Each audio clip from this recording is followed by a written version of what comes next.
E mesmo que isso contrarie todas as nossas noções de tempo, aquilo que a gente espera que aconteça já, mesmo que a gente espere ver a igreja crescer daqui a 1 ano, 2 anos, 5 anos, com 200 pessoas, 400 pessoas, Deus, Ele não se importa com o nosso tempo.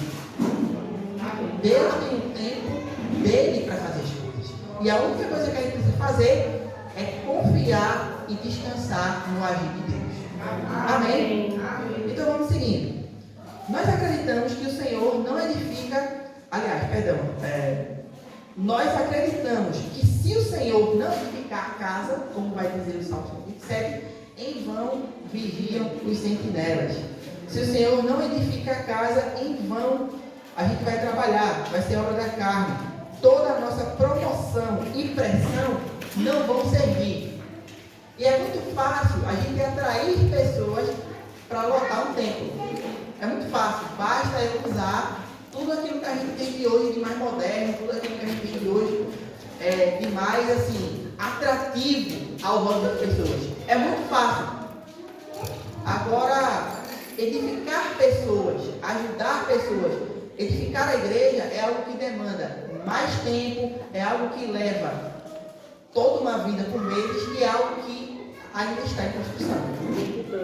Então, como a gente vai ver lá na carta de Paulo aos Coríntios, Paulo ele teve a plena consciência de que o trabalho que ele fez com os Coríntios não foi vão. Por quê? Um plantou, o outro regou, mas quem deu o crescimento? Um planta, o outro rega, mas quem dá o crescimento no final de tudo é Deus. O nosso trabalho é fazer aquilo que nos foi colocado. A gente tem uma atribuição, nós temos encargos, cada membro do corpo de Cristo vai ter um trabalho, alguma coisa que ele possa fazer para o reino, mas não depende de mim e de você. Depende da operação do Espírito. E aqui só um ponto sobre essa questão da operação do Espírito, para a gente entender mais ou menos como isso funciona, basta a gente pensar no diálogo de Jesus com Nicodemos. Jesus está lá conversando com Nicodemos elogia ele, e aí Jesus diz, claro, você precisa nascer de novo. E aí começa toda aquela conversa, e Jesus ele fala num dado momento sobre a atuação do Espírito Santo. E ele compara a atuação do Espírito Santo com o vento. O vento, ele sopra aonde quer. Você ouve sua voz, você percebe a atuação, mas você não sabe para onde vem, nem para onde vai. Muitas vezes ele não vai perceber a atuação do Senhor de forma clara. Muitas vezes ele não vai vir como um terremoto, como um fogo queimando um monte, como aconteceu com Elias quando ele estava lá na caverna. Às vezes ele vem no sussurro suave. E da mesma forma vai ser a operação na igreja. Muitas vezes, o trabalho do crescimento da igreja, ele é comparado a uma semente que cresce e ela vai crescendo cada vez mais. Só que o crescimento de uma planta, ele não é muitas vezes visível de uma forma clara. A gente tem que esperar crescer, a gente tem que esperar amadurecer, a gente tem que ter os cuidados necessários, mas no fim das contas é algo que não está no nosso controle. Então, o fato de entender que não está no nosso controle já alivia das nossas costas um fardo. Porque, vamos usar uma expressão que o pastor Renato usou agora de manhã, existem dois extremos com relação a essa questão da forma como a gente constrói a igreja. Existem pessoas que elas vão ter medo de números. Então, a igreja é grande, só traz problema, então vamos continuar aqui com nossos 12, 10 irmãos, a gente tudo bem e tal. Bom, a gente viu que em momentos de derramamento excepcional, um derramamento diferente do Espírito Santo, houveram conversões em massa. Então, Deus ele se alegra com números. Então, a gente não deve ter medo de números. Porém, tem outro extremo.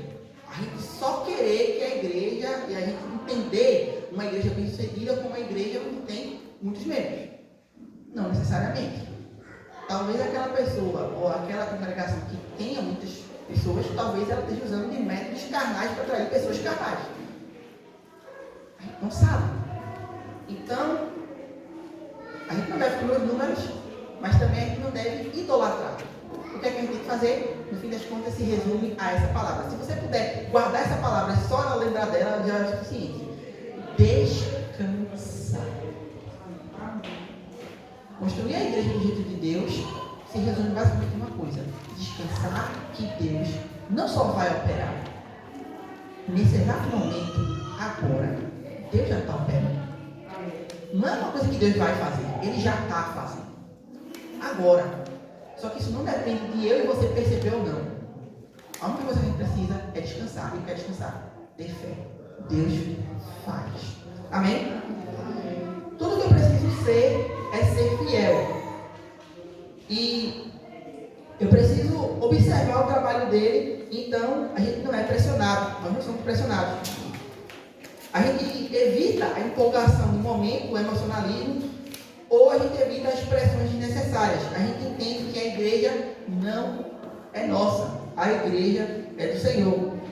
E se a gente tentar levar uma carga e suportar um fardo que não é nosso, a gente vai descobrir que o trabalho é pesado demais para nós. A gente sempre vai se sentir pressionado a criar uma estratégia e promover atividades e coisas na igreja. Em outras palavras, o que eu estou querendo dizer? A gente sempre vai ser tentado a querer algo novo, algo melhor, sendo que a gente às vezes está usando estratégias carnais que, no fim das contas, só vai atrair pessoas e que não vai edificar elas em Cristo de fato. Então, é apenas uma estratégia humana. Ou então a gente vai para o outro extremo. A gente vai começar a forçar e a manipular as pessoas, que é o que geralmente acontece.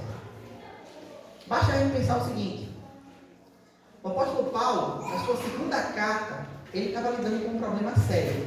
Os irmãos basicamente estavam contra ele, por causa de um grupo de pessoas, né, que se diziam apóstolos, e muitos desses apóstolos, né, que eram apóstolos de mentira, eles usavam de recursos de, por exemplo, violentar os irmãos. Então o apóstolo Paulo, na sua segunda carta, ele vai dizer o seguinte: vocês não me suportam, né, as coisas que eu falo, mas vocês suportam pessoas que batem em vocês praticamente, pessoas que exploram vocês e vocês não estão nem aí. Então, os irmãos estavam tolerando na igreja lideranças que eram lideranças opressivas, eram lideranças que usavam de estratégias emocionais, psicológicas para manter eles presos ali como se fosse um gado. Esse não é o estilo de Jesus de fazer igreja. Jesus, ele não prende pessoas. Jesus, ele lidera com base no exemplo, com base numa liderança servidora. E se as pessoas quiserem ir, se elas quiserem voltar, elas são livres no fim das contas. Então, a gente, de um ponto de vista de outro, a gente vai confiar no agir de Deus. O fundador da Calvary, Chuck Smith, ele conta aqui na apostila algumas experiências que ele teve com relação a compra de terreno, essas coisas, a questões materiais, a providência de Deus. Então, é aquela questão, certo? Deus, ele investe nos seus projetos. Então, se Deus, ele começou uma obra, a gente tem que ter a confiança clara de que Ele vai prover os meios necessários para que a gente possa avançar. Não apenas do ponto de vista de pessoas, mas do ponto de vista também até material, tempo, qualquer outra coisa. Deus, ele é um Deus de provisão.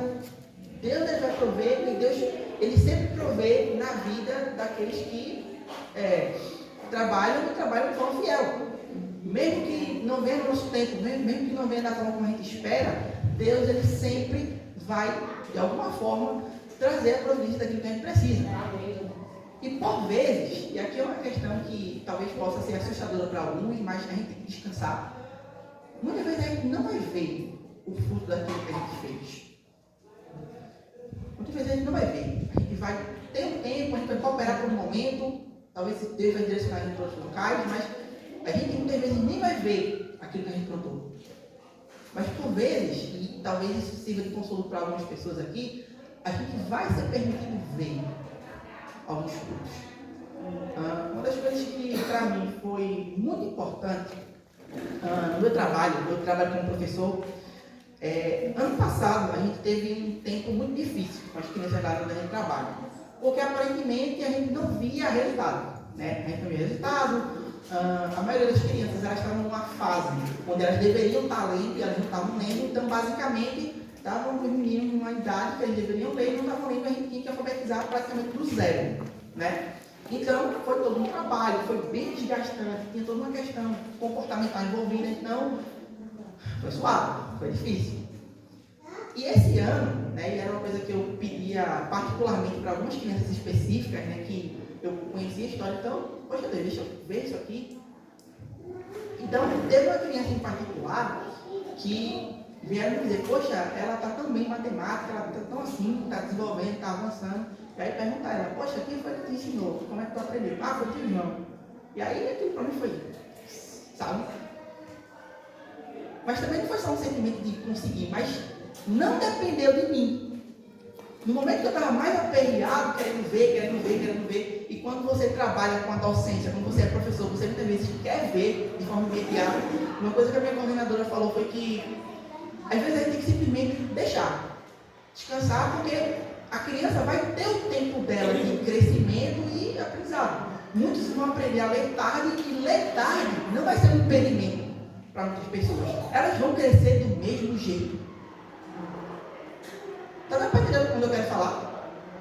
Então, ainda que muitas vezes a gente invista na vida de uma pessoa, ou de alguém que a gente esteja cuidando, que a gente esteja discipulando, tanto para quem aqui trabalha com crianças, ou para quem trabalha com adultos, jovens, mesmo que a gente não veja de forma imediata os frutos do trabalho, a gente tem que ter a confiança de que a semente que foi plantada, a Bíblia vai dizer que é uma semente incorruptível. E a palavra de Deus, ela sempre vai produzir um resultado. Amém. Deus, ele sempre vai gerar um resultado, mesmo que a gente demore um tempo para ver resultado. Afinal de contas, quem dá o crescimento? Deus, ele dá o crescimento. Então, a gente tem que ficar relaxado, tem que realmente descansar, porque a igreja é do Senhor, ele é quem vai tomar conta. Mateus 16:18, ele vai falar o seguinte: sobre esta pedra edificarei a minha igreja. E eu gosto da continuação do versículo: e as portas do inferno não vão prevalecer. Amém. Vamos entender a força dessa promessa? Deus, ele criou uma instituição na terra que nem o inferno em peso vai ser capaz de destruir. As portas do inferno estão escancaradas. De lá só sai para entrar no reino. E o inferno em peso não vai poder destruir a casa de Deus. Então entenda que a gente não está falando de um empreendimento humano. Isso aqui, essas quatro paredes, vocês, nós, isso não é uma obra humana. Isso é algo que foi iniciado pelo próprio Deus. Mesmo que eu e você não vejamos, mesmo que a gente não consiga observar como a gente quer, Deus, ele começou essa obra e ele vai terminar, e nem o inferno em peso vai destruir essa obra. Então, aquele que está do nosso lado é maior que nós. Afinal de contas, maior é o que está em do que o que está no mundo. A gente só precisa descansar. Amém? Sobre esta pedra, é como se Jesus dissesse: essa pedra, eu, Jesus, é que a igreja vai ser construída, e nada vai abalar a casa que foi construída sobre a rocha. Então a igreja é dele.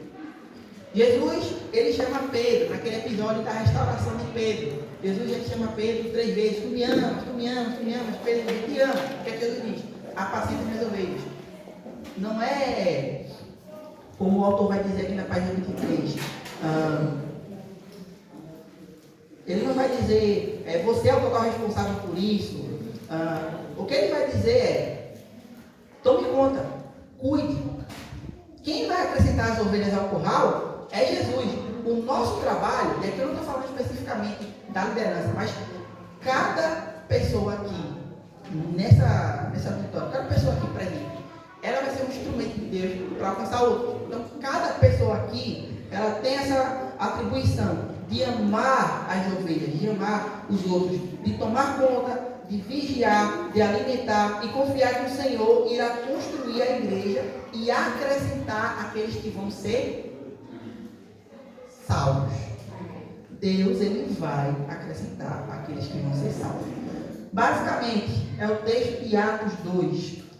A gente vai ver lá em Atos que logo após a descida do Espírito Santo, a gente vai ter os primeiros frutos, por assim dizer, da descida do Espírito na vida dos irmãos.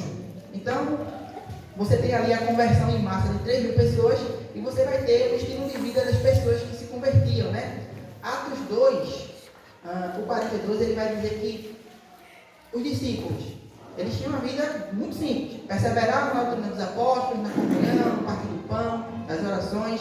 Em cada alma havia temor, muitos prodígios e sinais eram feitos por meio dos apóstolos. Todos os que criam estavam juntos e tinham tudo em comum. Vendiam suas propriedades e bens, distribuindo produtos de todos, à medida que alguém tinha necessidade. Então, se ajudavam bastante, perseveravam naquilo que era a doutrina dos apóstolos, na oração, no partir do pão. Diariamente, perseveravam unânimes, ou seja, todos juntos em concordância.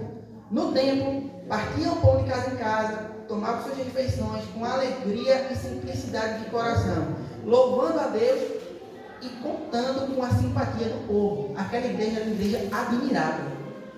Porque o amor presente entre os discípulos, um com o outro, a forma como eles tratavam uns aos outros, era um diferencial numa sociedade que naquela época era uma sociedade muito cruel, uma sociedade muito má, uma sociedade muito individualista. Então, o cristianismo, a fé de Jesus, ela veio como uma bomba num mundo onde as pessoas amavam a si mesmas, oravam a si mesmos. Jesus veio trazer a diferença de que o outro é mais importante do que eu. Os discípulos entenderam e obedeceram a única ordem, que é a ordem mais básica de todas, que eu posso resumir tudo que está escrito na Bíblia. Amem uns aos outros. Os discípulos fizeram o básico e o que aconteceu? Contaram com a simpatia de todo o povo. E aí o verso 47 prossegue. Enquanto isso, o Senhor acrescentava dia após dia os que iam sendo salvos.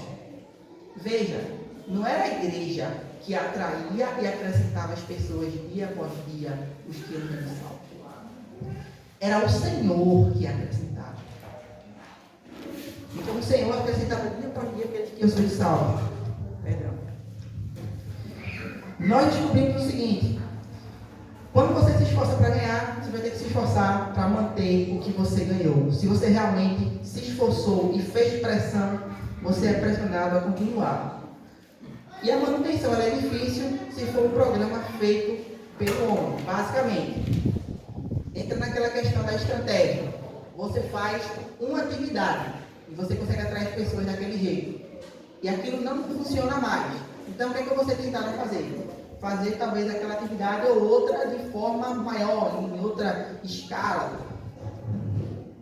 Então, eu sempre você tentaram a fazer algo diferente, algo melhor, algo maior para o público. Então, eu vou atrair as pessoas através de estratégia que não leva em conta o que a palavra diz. Eu vou usar uma estratégia carnal, uma estratégia humana.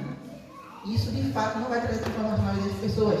Porque o que é o poder de Deus para a salvação daquele que crê? O Evangelho. Então, se naquela estratégia, e Deus dá estratégia para nós, mas se naquela minha estratégia não houver o Evangelho, não houver a verdade de que Jesus é o Senhor, que Jesus reina, de que Jesus morreu pelos nossos pecados, ressuscitou, se não houver o Evangelho naquela estratégia, é inútil. Eu vou atrair pessoas, mas aquilo vai gerar mais uma congregação de não salvos do que uma congregação, uma igreja. É exatamente isso que vai acontecer. Eu vou atrair pessoas que estão interessadas em algo que eu faço, talvez numa estética mais bonitinha. Olha como essa igreja é bonita, como ela é diferente das outras, né? Mas não é sobre isso. É sobre o Evangelho de Jesus. O único meio que Deus abençoa para a salvação. A pregação do Evangelho. E a igreja só precisa das duas coisas. Basta a gente analisar o livro de Atos. O que a igreja fez? Só isso. Pregação e oração. Era basicamente o que a igreja fazia. A igreja, os discípulos pregavam, a igreja orava, a igreja levava o Evangelho, orava. Então, só essas duas formas foi o suficiente para fazer a igreja da igreja um corpo de pessoas, uma instituição poderosa. Se for a obra de Deus, e se Ele a fez, e se Ele acrescentou, e perceba que eu estou falando Ele. Se Ele fez, se Ele acrescentou, então eu não preciso me esforçar para deixar a coisa continuar. Se Deus permitir que um ministério que existe na igreja, ele acabe, ou que um ministério que um ministério ele surja e que depois ele acabe de novo, se isso acontecer, foi permissão de Deus. E se a igreja reduzir a quantidade por conta disso, as pessoas estavam interessadas apenas no ministério, não em Jesus. O nosso trabalho não é ser popular e famoso. A nossa atribuição é ser fiel. O crescimento depende do Senhor. É esse esforço que para manter alguma coisa nossa que cria a exaustão do ministério. Eu coloco um fardo sobre as minhas costas que não é meu. Eu não confio na obra de Deus. Então, o resultado lógico é que eu vou cansar.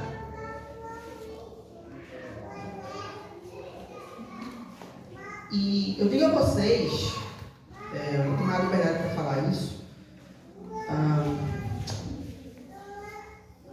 A gente tem que enxergar isso, essa ideia da gente sempre ter uma necessidade de mostrar para o outro, olha como a minha igreja é grande, como a minha igreja é bonita, como a minha igreja ela é, sabe? Esse tipo de mentalidade, esse tipo de ideia é o que tem feito muitas pessoas adoecerem. Basta você pesquisar a quantidade de pastores que estão por aí doentes, de pastores que estão passando por problemas psicológicos. Até então a gente não tinha esse tipo de situação, mas perceba que o tanto de gente que a gente tem sobrecarregado, o tanto de gente que tem passado por problemas emocionais sérios, que tem negligenciado a família em nome da obra, que tem negligenciado coisas importantes da sua própria vida em nome da obra, sendo que Deus não pediu para você negligenciar a sua família, para negligenciar as coisas que são importantes. O que Deus pediu foi para que a gente fosse fiel, pregasse a palavra e confiasse nele. Amém. Deus só pediu isso. Descanso. Deus só pede de nós descanso. E aí, a gente vê por aí muitas super igrejas, né? Igrejas lotadas, de muita gente, mas uma história que as pessoas não contam é que por trás dessas muitas igrejas com uma quantidade imensa de pessoas, por trás existe uma liderança cansada, exausta, pessoas feridas, pessoas que lutaram para construir algo que Deus sequer pediu para elas fazerem. Construíram um império terreno e não edificaram a igreja. Isso não é o evangelho. Lutar para ganhar não significa apenas seguir o mais novo programa de crescimento de igreja. E isso acontece em um ambiente também de promoção espiritual. Em que sentido? Você está querendo dizer aqui? Estou na página 24. Você tem uma outra forma que as pessoas vão usar. Pensa que esse algo novo nada mais é do que, por exemplo, uma nova experiência, vamos dizer assim, né? Então você vai ter todo um ambiente emocional, né? Você vai ter um ambiente onde você precisa ter o máximo de experiências estranhas possíveis para atrair as pessoas. Então você conduz a igreja com base num sobrenatural fabricado. Ou em outras palavras, o avivamento vai acontecer na sexta-feira, vem todo mundo. Primeiramente, só para a gente abrir um parênteses aqui, avivamento não se marca. Avivamento é uma obra soberana de Deus. Ele faz, eu creio, e Ele pode fazer, eu creio que Ele vai fazer. A questão é, o problema é que muitas vezes a gente acha que a gente pode fabricar isso através de experiências estranhas, experiências bizarras, através de buscar cada vez mais novo. Sendo que é Deus quem aviva a sua igreja. É Deus quem trabalha na sua igreja para cumprir o propósito que Ele quer. Deus, por vezes, permite na igreja períodos onde ela vai estagnar, às vezes períodos onde você simplesmente vai viver sua vida comum, você não vai ter grandes quantidades de conversões, mas vai estar ali. Pessoas se convertendo, pessoas sendo edificadas, a igreja continua crescendo num ritmo normal e está tudo bem. Deus permitiu que isso permita dessa forma. Fique dessa forma. Claro, isso pode descambar para mornidão, para frieza espiritual, para igrejas que vão quase morrer. Nesse sentido, o que é que acontece? Deus ele volta e restaura a sua igreja. E Deus sempre faz isso, Deus sempre fez isso. É tão tal que 2000 anos se passaram e a gente ainda está aqui. Aconteceram várias coisas para a igreja acabar. E a minha paixão por história basicamente vem disso. Em perceber a atuação de Deus ao longo da história, em ver Deus agindo poderosamente em locais onde você não tinha a menor possibilidade de haver uma atuação sobrenatural. Não havia a menor possibilidade de ter uma atuação do Espírito ali. O que ele faz? Ele age. Deus não depende de nós para agir. Ele simplesmente faz. Ele pode fazer agora, ele pode fazer hoje, pode fazer amanhã. Ele faz. Só que não vai depender de nós essa atuação. No final das contas, sempre vai depender dele. Então, qual é o nosso trabalho? Descansar. Não esqueça essa palavra. Descansar.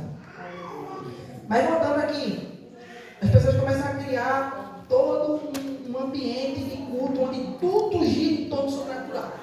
Culto de milagre, culto de cura, culto de não sei o quê, 7 sexta-feira, 7 segunda. Aí você tem que criar um monte de invenções só para manter um povo fascinado pelo sobrenatural. E aqui é um ponto importante para a gente pensar. A fé cristã, ela é sobrenatural? É. Mas ela não gira em torno só do sobrenatural. Não é só isso. Por vezes a gente vai passar por períodos da nossa fé, mas a gente simplesmente vai crer e a gente não vai ver nada sobrenatural acontecendo. Deus ele vai usar na nossa vida os recursos naturais que Ele dispôs. Deus abençoou a gente com a ciência, Deus abençoou a gente com a tecnologia, então a gente tem recursos que a gente pode usar.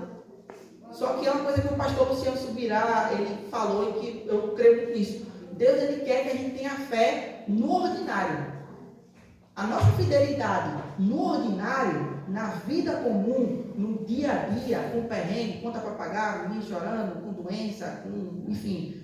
A nossa confiança no ordinário, nas coisas simples, mesmo que muitas vezes a gente não receba cura, mesmo que muitas vezes a gente não consiga aquela resposta, mas a nossa confiança, além das circunstâncias, ela vai estabelecer para a gente